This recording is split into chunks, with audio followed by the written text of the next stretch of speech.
взгляд разных врачей на один симптом. Гастроэнтеролог говорит: кашель, конечно же, это мое заболевание, потому что при гастроэзофагальной рефлюксной болезни появляется кашель.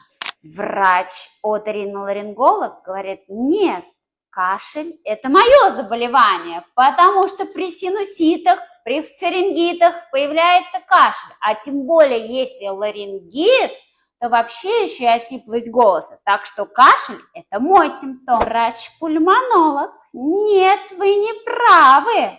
Кашель – это мой симптом, потому что при пневмонии, бронхитах, трахеитах, бронхиальной астме – это мой симптом. Кто в этой ситуации все расценит? Нужно посмотреть весь организм.